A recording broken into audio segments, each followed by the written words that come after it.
Hi guys, and welcome back to Fine Foods Food Review, the only place on YouTube where you can see me eating food. Now, it's been a while since I ate anything, so I thought I would come back with something fresh, something that you've never seen me eating before, and that is some Singapore noodles from Kabuto Noodles.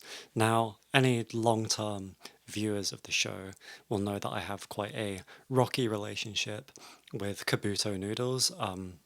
There's been a few videos in the past where I've been very much underwhelmed with their flavor profile, their texturing, the whole sham wow. But these were in my cupboard, and I figured I would give them another shot because I've never tried Singapore noodles from Kabuto Noodles. Now, before we start, let's get into a little bit of history because I'm sure a lot of you are thinking, what are Singapore noodles? And that's a question I had to ask myself, and I have done some deliberating because, I'm not too familiar with Singapore. And originally I thought, oh, it's probably a region or province of China because it's noodles and, you know, they're in the Kabuto noodle thing. And here it says a fresh tasting aromatic noodle dish with five spice. Now, they don't actually say what the five spices are, but I'm quite privy to Chinese cooking culture, and I know that five spice is a type of spice used in China. But that got me thinking because my only experience with Singapore is in watching the 2007 film Pirates of the Caribbean.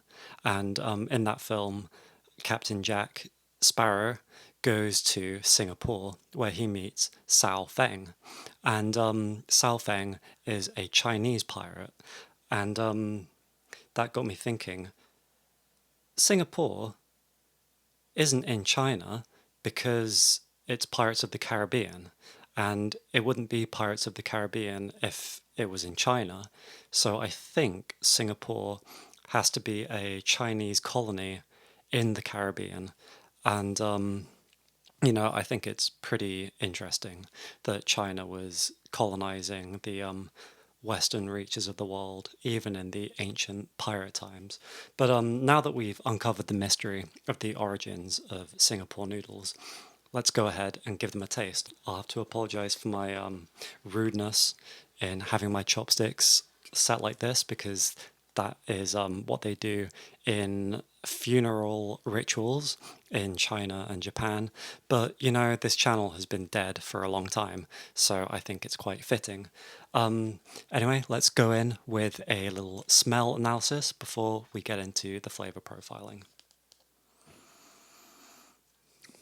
Off the bat, not really a very aromatic smell. I can smell a bit of cardamom and perhaps some garlic.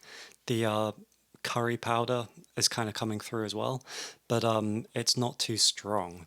So I'm going to give these a vigorous stir because, as you might know from last time I ate Kabuto noodles, a lot of the flavor sort of clubs together at the bottom and you don't get a lot at the top, so you've got to give it quite a vigorous stir. But I'm going to go straight in with some of the noodles.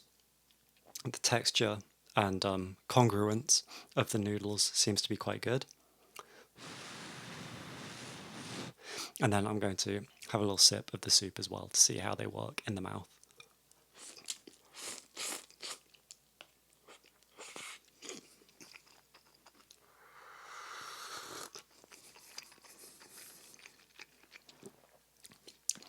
Okay, so a little bit of a chili kick coming through in here. The cardamom is definitely front of house. In fact, I'm sure they could have made these noodles with exclusively cardamom, and I wouldn't have been able to tell the difference. You can't really taste much of the other spice going on in here. The curry powder really falls flat. This is simply cardamom soup with some noodles. And, you know, it's not really what I'm into. If you're a fan of cardamom, go and pick these up. But, you know, I think it works better as a subtle flavor, and I wouldn't be banking on cardamom as the entirety of my flavor profile. So I think, once again, Kabuto could do with a little bit of work. Now, I will say one thing. They seem to have fixed the issue of having very weak flavors just by putting one very strong flavor in there. And that might be enough to trick the average novice food eater, but I am a seasoned professional. And, you know, that sort of lowbrow sort of trick is just not going to work on me. So I expected a little better from Kabuto, but actually, no, I didn't, because they are notoriously bad at making noodles. I will say that the egg noodle texture is very nice, but that's all I can say for it. Overall, another disappointing noodle dish from Kabuto. I'm feeling a 3 out of 10 on these. Always leaving me disappointed. Anyways, I'm gonna end the video there, and I do hope you enjoyed it. Bye!